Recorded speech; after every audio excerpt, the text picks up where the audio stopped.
Welcome to Mormon Book Reviews, where an evangelical encounters the restoration. I'm your host, Stephen Heinecker, and I have a very special guest, Jonathan Neville. Welcome to the program. Thanks, Steve, for having me. I look forward to talking to you. Well, I'm looking for this month's book giveaway, and I put it to the side. We do have the book giveaway, edited by Devin Jensen, dealing with Mormonism in Micronesia. So just go into the description and go to mormonbookreviews@gmail.com to enter the book contest. Put in the subject line "book contest," and make sure you put your address, name and address in the email. U.S. residents only. This will go through April 31st. Also, just a reminder: mormonbookreviews.com if you want to visit our merch store. And also, for those who want to financially support us, there's links in the description as well. And I want to thank all of those who are financially supporting the program. So, Jonathan, the reason why I asked you to come onto the program was it was kind of a last minute thing. I had just taped a 2-hour and 40-something minute thing with Bill Reel of Mormon Discussions Incorporated. And we're releasing this simultaneously. So this is going to come out at the same time. So folks, when you're done watching this, I'm going to leave a link in the description to what we're talking about. We expose Peter Pan. We didn't actually do it. Other people did. It was early last month, beginning, I guess it was March 6th. I didn't even realize it was that long ago, that some people actually were able to track down Peter Pan. Now, who is Peter Pan? Peter Pan is this guy who set up this blog, I believe in 2019, called Neville Land. And basically for the last close to 4 years now or so, he's been unrelentingly attacking Jonathan Neville. Every time Jonathan Neville speaks out, every time Jonathan Neville writes something or writes a book, it's almost every other time, not every single time, but quite frequently. And he came on my radar screen when I had known about Neville Land. Actually, before I even started the channel, I'd gone to Neville Land because I get deep in the weeds, folks. I read everything. And I was like, who is this guy? It's really interesting. I read his stuff, didn't think anything of it. And then I have you on for the first time, and he comments on it and basically kind of complains or that I'm naive or that I shouldn't be giving a platform to Jonathan Neville. Now, keep in mind, I had less than 100 subscribers when I first had you on, dude. But that was too big of a platform for Peter Pan for you to have. Yeah. He didn't like that. So he was kind of critical of me even having you on there. And I thought, boy, that's kind of small of him, to be that way, to be that petty. That he can't even go, that you can't even go on this thing. So I kind of just I was more amused by it more than anything. And so basically, folks, this situation that's happened is gotten kind of ugly because in this presentation, you're going to see that Bill Reel put together, and I gave him a lot of this information. They did a lot of misrepresentations, of creating a African-American apologist based in Birmingham, Alabama, and made it sound like that was Richard Nygren, that was the real Peter Pan. That's who it was. And so they created this persona, and then they lied to people constantly and supported it and thought it was funny. And we have all the documentation, so it's all there. And it just was really sad because I felt bad. Honestly, I didn't want to do this. As a matter of fact, I didn't even really connect all the dots until Jonathan and I was the co-host for the Backyard Professor, and Jonathan and I had brought up to the Backyard Professor, why don't you have Jonathan Neville on and I'll be your co-host? So he's like, yeah, let's do it. Didn't know anything about this whole Mike Parker thing. It didn't come to my attention until later in that week. And that's when as soon as I found out that he was Peter Pan, I actually made a friend request to him on Facebook. And I thought, because honestly, I still want to reach out and talk to people. And I have a history. I went to Stephen Smoot, and I went to Stephen Smoot Mormon History Association last year. And of course, you remember that because you were there too. And he kind of went after you pretty hard at your presentation. I even went to him afterwards. I said, you were pretty hard on Jonathan, but I said, but there's a younger version of me that would have probably done the same thing. So I kind of feel like, yeah, I was a real, firebrand myself back in the day in the political realm. And so I kind of joked with him, and I went to him and I was like, do you know, I brought up Neville Land, and he said, I'm not Peter Pan. He immediately says, I'm not Peter Pan. He said, but I know who he is. So this is the second time, I believe, because the first time I went to Spencer Krause and mentioned to him when we did a Zoom call, and this is another person that we'll be talking about in the Bill Reel thing. There's a lot going on here. There's a lot to unpack. So that's why I'm doing a lot of talking, but I want to give people context. And I went to Spencer. I mentioned to him that I'd like to talk to Neville Land or Peter Pan. And then I went to Stephen Smoot, and I said, listen, I actually even told him, I said, I would even have him on the program. And if he just wants to have an avatar up, we're doing and use Peter Pan, I don't care. Poor man. But I said, at the very least, I want to talk to him. I just want to get to know him and tell him I will not tell Jonathan who it is. Because if he would trust me enough to come and talk to me and he wants to remain anonymous, I would respect that, just because out of respect, because I would want to talk to him. That would be the condition, that I wouldn't say anything to anybody who it was. I just wanted doing my due diligence, right, on this whole thing. And so that was kind of where it all went. And it wasn't until after our episode aired on the Backyard Professor, folks, and which, by the way, I will leave links for that in the description too, that I really connected the dots and realized what all that was going on. And it got me very, very upset. It's the first time I've really gotten upset since I started this channel. I was disappointed in all of this because I really, like Robert Boylan, I reached out to him. I wanted to help him with his channel. I've reached out to Spencer Krause. I offered to give him time on my program to dispute your books. I've always been somebody who's been really kind, and I've invited Stephen Smoot to come on. I've invited other people, and or just wanted to have conversations even off the record. And I never, and I don't care if they don't like me, that's fine. But what I didn't like was that as I uncovered things, I realized that they were doing a lot of deception and misleading of their audiences, of other scholars. They misrepresented in acknowledgments in a scholarly journal, misrepresented by saying that Mike Parker and Peter Pan were two separate people when Spencer Krause knew full well that they weren't. So it's a breach of ethics, I would say, to misrepresent information in a scholarly journal. So, I mean, again, I'm talking a lot, folks, but I want to give some context. So Jonathan doesn't know, he has not seen the presentation. I literally got off the presentation, and then I got on the phone and said, why don't we do something together? Because I'm not putting it on my channel. I'm just a guest on Bill Reel's program, but I want to let people know what's going on. Now, this is quite long-winded, but Jonathan, how you doing today, by the way? I'm doing great. I just wanted you maybe just to give a little background on your history with Peter Pan, Neville Land. You've had this really crazy thing. You're a layperson. You're a lawyer by profession. You've taken a real interest in Mormon history, and I found what I thought was so interesting, and we talked about this on Backyard Professor, was I didn't really know who I was dealing with when I was dealing with you. When I had you on the first time, I still didn't really know you, but after not a couple of weeks afterwards, I talked with Richard Bushman when I interviewed him off camera after I interviewed him, and I asked about you, and his eyes lit up, and he said, Jonathan Neville is a radical in the best sense of the term. He loves what you're doing with your research with Jonathan Edwards. He thought your plate stuff was very insightful, very interesting. All of this. And so I thought, okay, if Richard Bushman is on board, then I'm on board. And I felt very comfortable having an association with Jonathan. And so that's kind of also the context. But I just want you to kind of give my audience a little background, a little history as you've been through this. It's really kind of a weird, crazy story. Maybe just touch on it a little bit. Yeah, well, I don't really know. I don't have any involvement with Peter Pan, really, other than he emailed me once years ago about some question, and I answered him, and it had to do with that Bernheisel letter, I think, as I recall, but I didn't know who it was. And over the years, I've had various people email me with speculating who it was, and I said, I don't really care who it is, because it may not even be one person. It could be a group of people. Yeah. And one time early on, I looked at the blog, and I thought, this is just so ridiculous, because they create their own image or representation of what I'm saying and then attack that. It's a straw man argument mostly. And so I just dismissed it as irrelevant.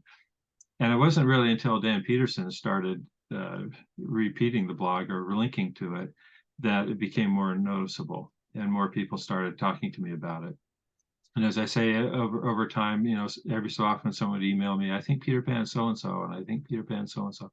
I just paid no attention to it. It seemed like just a goofy little thing. And the name that they picked, Peter Pan, was kind of, in a way, it epitomized the whole thing, because Peter Pan is a boy who doesn't grow up, right? They have the song, I Won't Grow Up, and all that from the musical. And that epitomized the whole thing. It was so childish and so ridiculous that I just ignored it. And yet, Dan Peterson has made a big deal about it by putting it on his blog. I don't know how many subscribers he has, but he's a pretty high-profile guy. So I just chalked it up to their And why don't you tell us who Dan Peterson is? Who's Dan Peterson? well, Dan Peterson's pretty well known LDS apologist.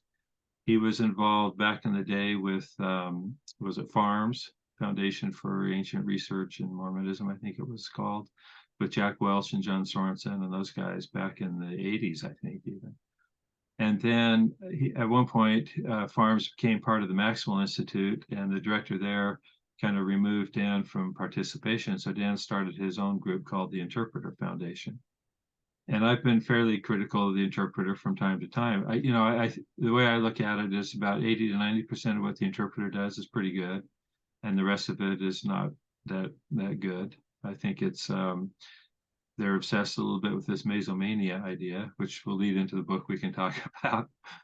But they're all sincere people. They're all good people. As I've gotten to know individuals, they've all been very nice people and sincere, trying to do the right thing and so on.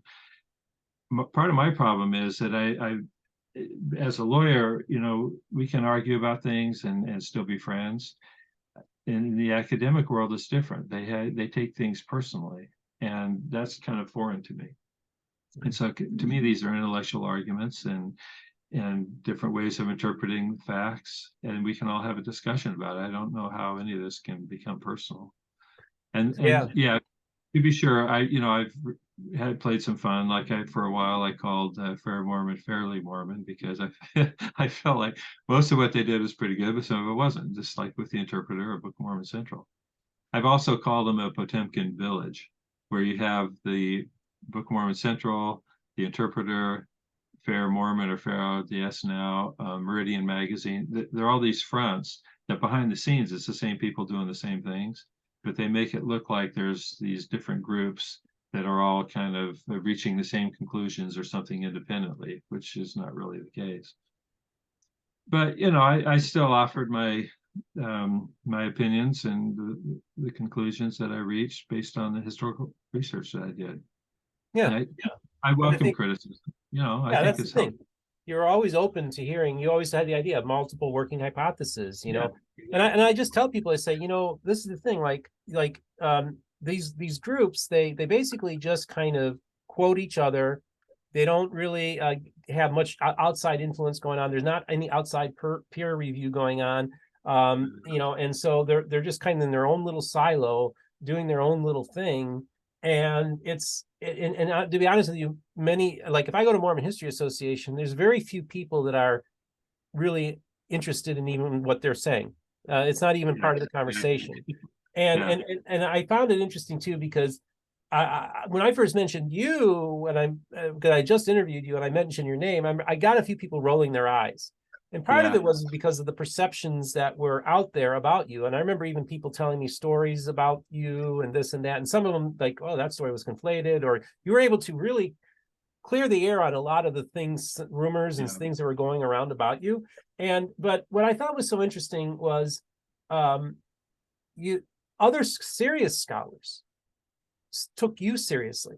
You had lunch with somebody at the Maxwell Institute as a result of the interview.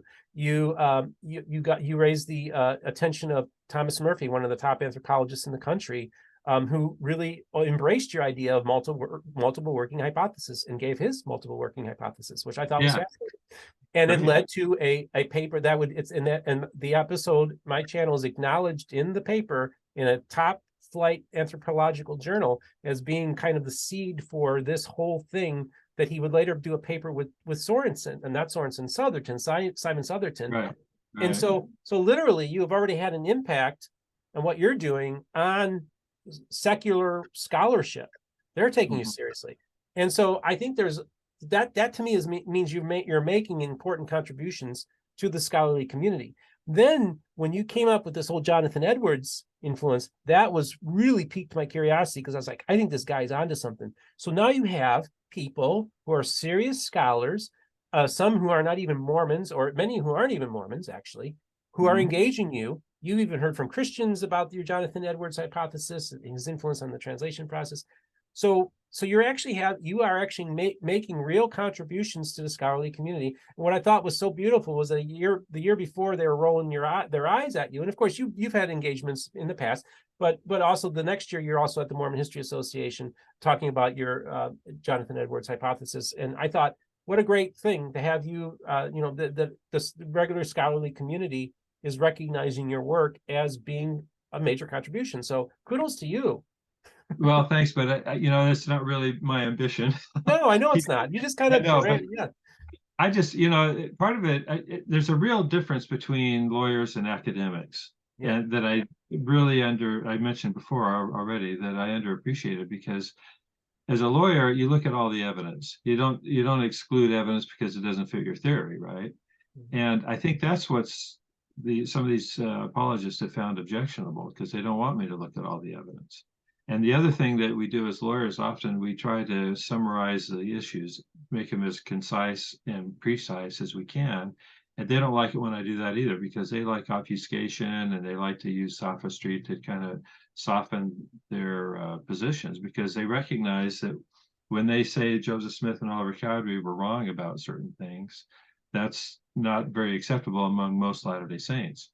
And so they try to pretend that, well, they weren't, we're not saying they were wrong. We're saying they were kind of speculating. They try to soften it, but they can't really. And I try to bring that out. So basically, it's the way I see it is I'm on the spectrum of believing what Joseph Smith and Oliver Cowdery said. You have the Exmos and the critics who don't believe anything Joseph and Oliver said. They think they made it all up. And then in between, in that spectrum somewhere, you have these apologists who say, well, Joseph and Oliver weren't right about the translation, and they weren't right about the Hill Cumorah, but we believe other things that they said, and they try to nuance that.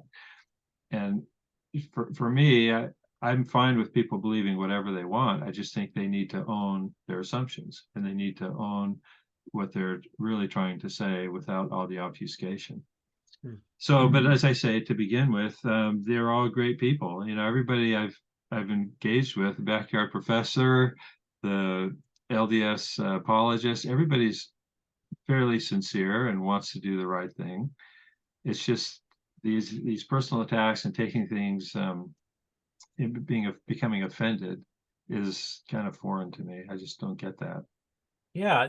I tell people when I was on Saints Unscripted, I said, 90% of the time I probably disagree with my guests, but we Yeah, still can have right, civil conversations. sure.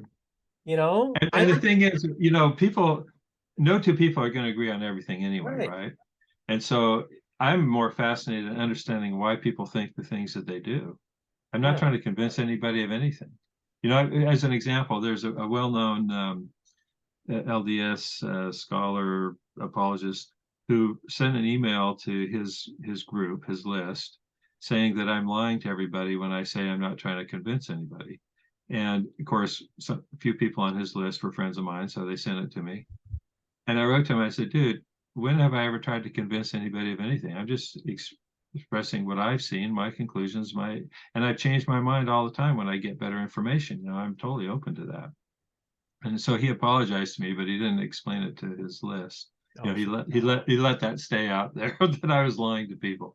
hmm. So what can you do? Yeah, it's kind of weird, because I knew of Peterson's reputation before I even started the channel. I knew that there's a lot of people critical of some of the stuff he did, some of the tactics they use. So I was always a little leery of engaging Yeah, but I also know I have a personal friend who had lunch with him and said that Dan's a really nice guy and had a really nice conversation with yeah, him. So it's like, I just want to give a good report too, that I hear good things about a lot of these people. yeah, When I think of like Robert Boylan, for instance, I've heard a lot of good things. I've heard from mutual friends, like he's a really nice guy. And I'm like, that's good. I'm glad to hear that, because honestly, I'm not here to hurt or attack anybody. But I do feel like there are times when people cross the line, ethical boundaries, whether they lie to their podcast audience or whether they misrepresent themselves in a certain way. They're given opportunities to clear the air, but they don't. yeah, They just do things that it's not very ethical. And I think that lack of transparency and just the deception, I didn't have any choice but to say anything. I even mentioned I'm about the only person on the planet that was able to put all these pieces together, because I'm just one of those people. I just have stuff in my memory banks, man. I just remember things, and I'm able to connect dots because I've been and spent so much time immersed in all these different worlds and realize, oh, wait a second, hold on, wait. And so and really it's crazy because that, folks, you got to watch. So when we're done with this, go to Mormon Discussions. I'm going to link to the discussion, and you just tell me what you think, because it's just crazy the stuff they did. And what really made it so amazing, it was the stuff after you and I did our episode. It's that what they did afterwards that makes it even more damning for them. And I'm just like, I can't believe they literally just they literally. I'm flabbergasted, literally flabbergasted at their audacity that they thought that they could get away with what they did. And so I feel really bad, because it's like Mike Parker, I watched his interview on, seems like a nice enough guy. Robert, man, I reached out to him almost a year ago saying, hey, I'd like to get in touch with you because I wanted to help him like I helped Mormonism with the Murph guy. I helped kind of help him grow his channel and make it into a successful channel. And by the way, Mormonism with the Murph, he does want to have you on, by the way. We talked about having you on. Okay, so sure. He's a good guy. So again, it's just weird because I didn't want to do this, but because I had all this information, I'm like, what do I do with all of this? And then I also want to address, okay, why, Steve, would you do Bill Reel? Isn't Mormon Discussions an anti-Mormon thing and all this kind of stuff? Well, Bill Reel was the first person that actually it clicked, because I was reaching out to people saying, you got to understand what happened here, and I try to explain it to people. A lot of people are like, man, I don't, because there's so many moving pieces and it's very confusing. When Mike Parker goes to what he thought was his old place, it was his place of work until January, to confront whose place of work? Mike Parker went to Bill Reel's place of work. Yeah, at a pawn shop he used to work at. And we have a recording of what he said. And then when this guy comes and threatens after Bill's like, he knows, I think he probably caught wind. He probably heard from somebody that he's associated with what I had, reached out to me, and I explained to him, and then I sent him screenshots, I sent him information, and so we were able to piece together this whole thing in a very short period of time. And again, it's just crazy what they were doing. So I feel so bad, because I'm very upset when I first piece all this information together, and then afterwards I'm almost dumbfounded by what they do afterwards. I'm like, I can't believe they did it. And I'm like, dude, you had to deal with this kind of person all this time, and there's this really bizarre obsession that he has with you. Here's what I hope the outcome of all this is. Because I'm happy to talk to anybody. I'll have lunch with Bill Reel or Mike Parker, Dan Peterson, Jack, anybody, Jack Welch, even Stephen Smoot, if you would. I don't see any reason to have any personal animosity towards anybody. Yeah. But what I'm hoping the outcome of all this is, and again, I haven't seen the video, so I don't know the whole context there, but I'm hoping that it leads to more openness and more charity. Yeah. Because this idea of pitting groups against one another is antithetical to not only the gospel, but what President Nelson just said, in conference.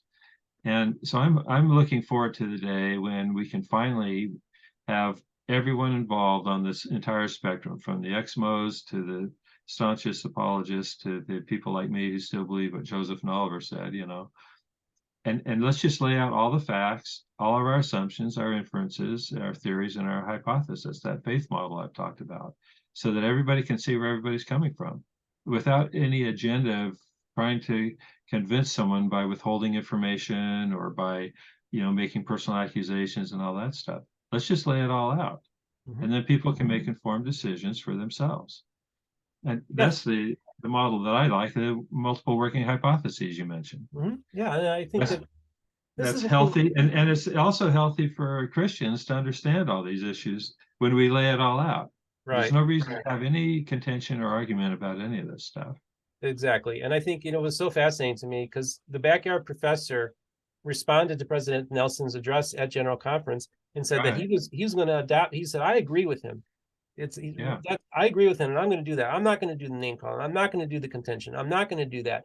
And we were talking on the phone a couple of days after this all aired, and he said, I just read something Robert Boylan posted, And this guy just attacked relentlessly. He said he's not even listening to his own prophet. Yeah, I And know. that's what I want to say. Listen to your prophet. All Yeah. right. Also, I mentioned in the show that I don't see any of the fruits of the spirit operational, anything of their endeavor when it comes vis-a-vis your the situation with them dealing with Yeah. you, and also Right. just the creating of a fictional character, which I think is just highly problematic. Especially, I mean, it's very high to say the least. But at least they picked an appropriate name. You got to give them that. Peter Pan, the kid who can't grow up. That's Yeah, well, pretty that, appropriate. yeah, I'm talking about Richard Nygren. That's the inappropriate Oh, name. that one. That's another thing. That, Yeah, that's a whole the, nother yeah, thing. that's a whole nother story. And so and it's so funny because and so I just this is the other thing too. For those of you, and I talk about this, is that for those of you who would go and say, Steve, how dare you as an outsider come in and get involved in this? And I would say, well, you can't have your cake and eat it too. If you Christian or you Mormon apologists who insist that you are Christians, you cannot go and say that to me because I'm a fellow Christian who's just pointing this out. So you can't accuse Right. me of being an outsider. You can't dismiss me as being anti-Mormon. You can't Yeah. dismiss me as being an angry ex-Mormon atheist. I'm not that either. I am a Christian who loves Mormonism to the point that I go on freaking Mormon stories and talk about how Mormonism saved my life. So there ain't no hate in me at all towards restoration. Matter of That's fact, right. I got this pretty well-known Christian apologist just slammed me right during Holy Week. This Christian apologist has nothing better to do than to slam me on his Facebook page. Doesn't give me heads up or anything. And I'm just Yeah, like, so I just think it's insane. it All this is. nonsense we have to deal with because again, we're followers of Christ. We're supposed to be peacemakers. We're supposed to exhibit the fruits of the Spirit. Are they operational in your life? We're supposed to love our enemies. We're supposed to turn the Yeah. other cheek. We're supposed to uh, love those who despitefully use you. Christ Yeah. gives us the roadmap of how we're supposed to conduct ourselves. So as a Christian, it bothers me that these other people who say they're Christians and they're doing Christian apologetic work, right? Right. That they think it's appropriate to do this, and I Yeah. don't think there's nothing Christian about this whole endeavor, and Yeah. that's what really bothers me. And so I actually call for you guys just to pray, repent, ask for forgiveness, mea culpa.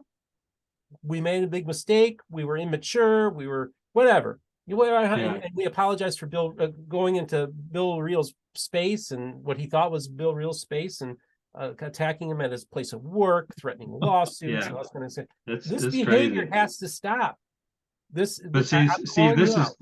this is why I hope it has a positive outcome, Me too. because we can all get to the point, I think, according to what President Nelson just told us, where we eliminate all the contention and just recognize that we are all trying to do the best we can, make the world a better place, and understand one another. That's what we're all about. That's what we should be about anyway, and not be so obsessed with defending what we've been teaching and what we've been, imposing on other people as gatekeepers.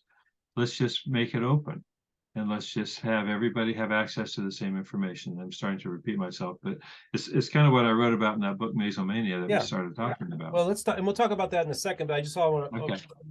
the one group that came up in the conversation was the B.H. Roberts Foundation. Oh, And yeah. I just want to make it very clear to those of you at the B.H. Roberts Foundation that I don't believe that you got some people who are associated with the B.H. Roberts Foundation that are part of this thing, but I don't believe that the B.H. Roberts Foundation had any knowledge or of anything that was going on. So I just want to make that Yeah. clear too, because they have a partnership with the Mormon History Association. I really like the work that the B.H. Roberts Foundation is doing.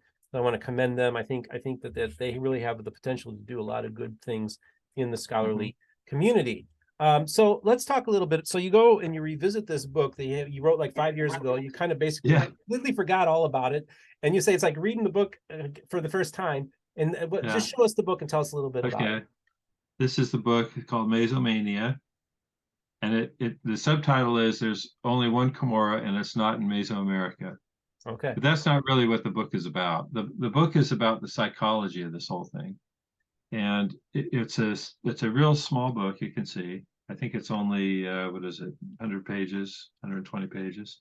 And it's really a distillation of a book that I had planned to publish 5 years ago. It had to do with, I think I was going to title it Mormon's History or something, but it was a response to this whole idea of the mound builder myth. which I call the myth of the mound builder myth. But in here, I talk about the way people have been indoctrinated. For example, the Arnold Freeberg painting, like this one. Mhm. You know, we all grew up with this massive Mayan pyramid as being the setting of the Book of Mormon, and these things were imprinted on our minds. And then the scholars, for example, here's the Book of Mormon Archaeological Forum, which is the owner of Book of Mormon Central. A lot of people don't know that. But it was all focused on Mesoamerica. And so it got to the point where some of the scholars have told me and publicly that they can't unsee Mesoamerica when they read the Book of Mormon. And yet the Book of Mormon doesn't say anything about pyramids or jungles or jaguars or jade or any of that Mesoamerican stuff. And so what I realized early on is the way the scholars have kind of gone so deep into Mesoamerica that they can't unsee it. That means that anybody who criticizes the Mesoamerican setting must be, by definition, wrong or false or teaching false things. So I think that's at the core of the criticism they have of what I've been saying. And it's understandable. I mean, they can't think of it another way. But fortunately, because of neuroplasticity, we are able to change our minds. And I changed my mind. I used to believe in the Mesoamerican stuff until I learned better. And so I'm encouraging people to be tolerant of one another, understand why these particular scholars you're referring to may have done what they did. They felt like they were defending the truth, let's say, even if they had to use unethical methods to do it. And that's why this is such a breakthrough, I think, what you've done here with Bill Reel, because maybe they'll allow them, it'll hold up a mirror to them so they can see how deeply they've been misleading themselves, let's say, into justifying their actions, when really all they had to do was say, okay, there's multiple ways of interpreting this evidence. Let's put them all out there. My ultimate goal, you know, I have this blog called Book of Mormon Central America, and it was a take on Book of Mormon Central, because all Book of Mormon Central does is promote Central America setting. And in English, their webpage says they're neutral, but they have a Spanish webpage that's explicitly showing maps of Central America and you know, telling the people who speak Spanish that they are aware the Book of Mormon took place. They would never dare to do that in English. Their English donors don't even know about their Spanish page, most of them. Can you maybe send me a link so I can put that in the description? Yeah, sure. Okay, good. Yeah, okay. And so, and I've encouraged, you know, Jack Welch a long time ago told me he was offended by the name of my blog, Book of Mormon Central America. And I said, well, the nanosecond you accommodate multiple working hypotheses about Book of Mormon setting, including the Heartland, I'll take the whole blog down. I'll take it offline. And he refused. So it still is Book of Mormon Central America. That's what they really are. And that's just an example of the intransigence of these scholars and their myopia. So I'm hoping that a real positive thing comes out of this whole episode with Bill Reel, and we can move on at Christian, recognize different points of view, have their legitimacy. Maybe that you can have a pro and con page or a comparison page or something like that. But let's acknowledge that everybody's trying to do the best we can. And there's no need to have this personal acrimony and personal attacks. Yeah, I think that sounds really refreshing. I think that that's what this channel is all about. Yeah. Is, you know, I'm the Switzerland of Mormonism. This channel is. And I'm perceived that way, and I want to keep everything fair and balanced. That doesn't necessarily mean that I'm going to be the Switzerland of Mormonism if I show up on other podcasts, because I have a history of showing up on other podcasts and telling people what I think. And yeah, because I do think, but I want this forum to be a safe space for all voices. So I want to invite everybody. First of all, I just basically all I ask is that you guys, everybody who's involved in this, to apologize. And I will immediately forgive you, because I believe in forgiveness, and I know that Jesus will forgive you. So I will immediately forgive you. And I really, really would like to talk to you. I'd like to be friends with you. I'm not a hater at all. And for whatever reason, you've rebuffed me, you don't want to talk with me, and that's fine too. If you don't want to, that's fine too. I'm not going to lose sleep either way. But I would prefer to be friends. I'd prefer to build a bridge with you and talk with you. And like Paul says, come, let us reason together. Boy, Steve, I'm 100% in agreement with you on that. I'd be delighted to have lunch with these people. to have conversations, whatever, just so we all can understand each other better. And not only that, but we could have conversations where, you know what, Jonathan goes and says, I don't really, Dan, could you maybe take that thing down where you kind of accuse me of being a racist? Yeah. And then Dan Peterson go to you and say, hey, would you mind taking that down and work it out and have conversations? Totally. I'll change this sentence here, whatever you think. I mean, that's just how Yeah, give and take works. You know, you just that's have right. these conversations of civil conversations, which in this world we live in, we need to be the salt and the light. Absolutely. We need to show what it's like to be a Christian, how it is to be a peacemaker. And this would be the perfect example of how we can even have a moment of redemption, of restoration, Yes. of having and building bridges, which I think is so important that we do that. And so Yeah, and along those lines, we all have blind spots. We don't even know what might be offensive to somebody else. I agree. And so, and a lot of things that I've done, I recognize it may have it caused some consternation, let's say, because I was trying to elicit a response and hold up a mirror to these people. You know, this whole episode of me being involved in church history started with their attacks on Rod Meldrum way back, 10, 20 years ago, whenever it was. And those were just despicable, really, and really unexcusable. Yep. And so, and Rod's a great guy, Rod, he didn't deserve any of that. So I think this is an exciting time, really, and hopefully it'll be a sea change in the approach towards apologetics, but also towards a more charitable rapprochement, let's say, between the Christian community and the LDS community as well. It doesn't. It's not only limited to within the LDS community, but hopefully Christians themselves will also cease some of their attacks, and the LDS can cease the attacks on the Christians, and everybody can just have a better understanding of one another and try to limit these blind spots. So I totally I commend you 100% for what you're doing, and I 100% support it. So. Well, that's the thing. I know Rod. Yeah, there's stuff. I know a lot of stuff. Like this stuff was way back. The stuff they did to Rod was very unfair. Now, Rod has said things that are controversial. He said things on Mormon stories that were controversial. Right. But I also realize that he's coming from a place of sometimes naivete.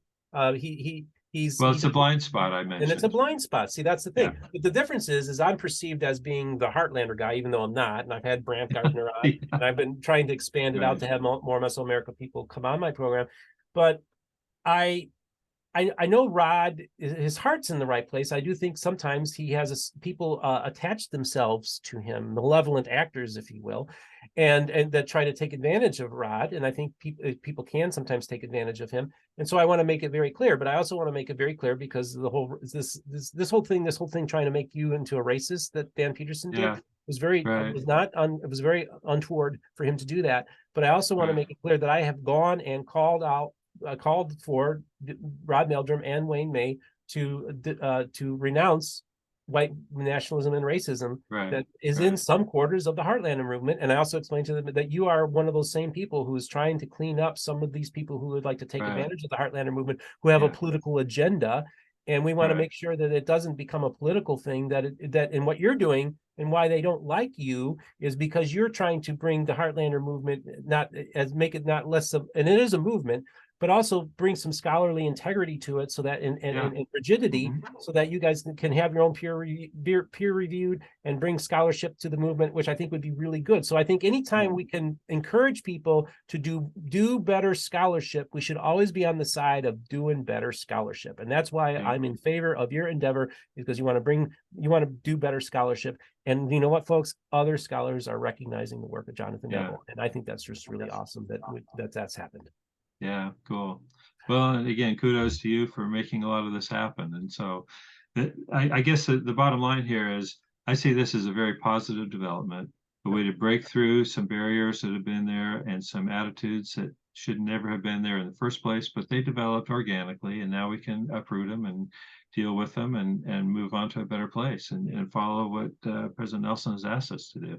It's exciting to me, actually. So I'm looking forward to seeing the video.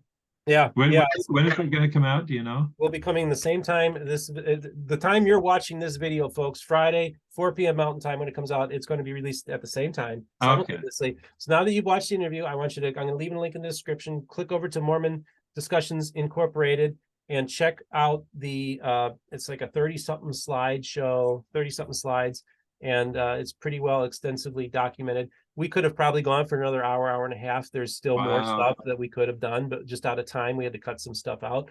But we could have easily Okay. gone even further. So there's still so much out there. But we really hit a lot of the major stuff. And but again, everybody out there is listening. I'm not your enemy. I am coming here with my hand held out in friendship from the enemy camp, from the evangelical world, coming into the restoration, saying, "Hey, let's talk." So those of you who are part Okay. of the whole Neville Land universe, and that I want to say, let's put this besides ourselves. Let's move.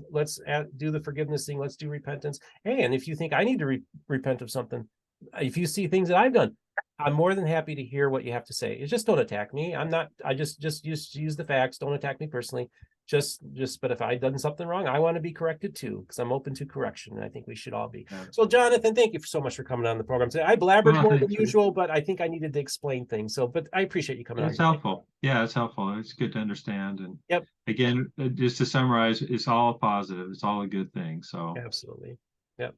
Yeah, that's okay. all right, dude. So I want Thanks. to remind folks, don't forget to like and subscribe and hit the notification button for when a new episode comes out. Links in the description to everything that we talked about today. And just remember, the most important thing is this, folks. Don't forget, all the voices of the restoration will be heard here on Mormon Book Reviews.